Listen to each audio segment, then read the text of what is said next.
DJ आप सुन रहे हैं एजी एंटरटेनमेंट की धमाकेदार प्रस्तुति। डीजे सुमित सतीश रैना।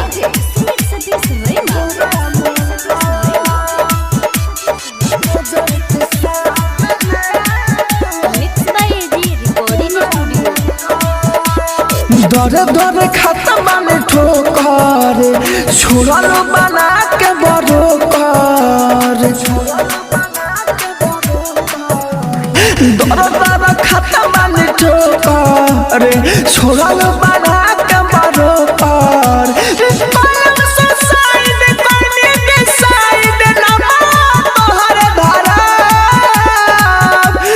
नजर के सामने तोरा मदद रे नजर के सामने तोरा मदद।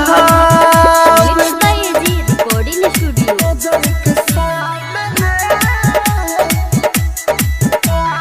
डीजे सुमित सतीश रैना।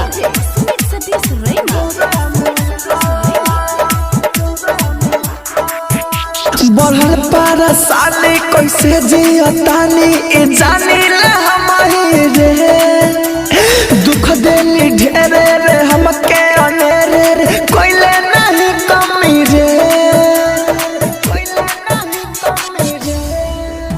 बढ़ल परेशानी कैसे जियतानी जानतानी हमारी रे दुख देली ढेरे रे हमके अनेरे रे कोइले नहीं कमी रे रही रही मारा तार ताना निको नहीं लागता रे खाना हम हतानी फिर से मनली है दिल से पानी के नियन बहाव नजर के सामने तोरा मदद रे नजर के सामने तोरा मदद।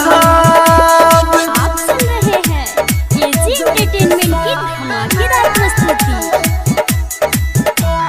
डीजे सुमित सतीश रैना।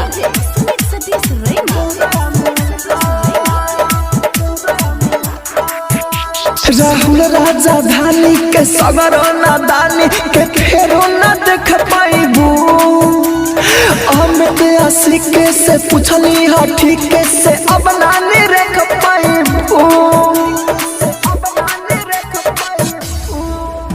राहुल राजधानी के सगरो नादानी के फेरो न देख पाइबू अमित आशिक से पूछली हा ठीक से अब नानी रख पाइबू हसीना से लाना तू लगाई तबे न करे दावा जुड़ाई हो तोरी कोना तोरी बात तोर मजा पूरी बात टेंशन ना आवे साहब नजर के सामने तोरा मदद रे नजर के सामने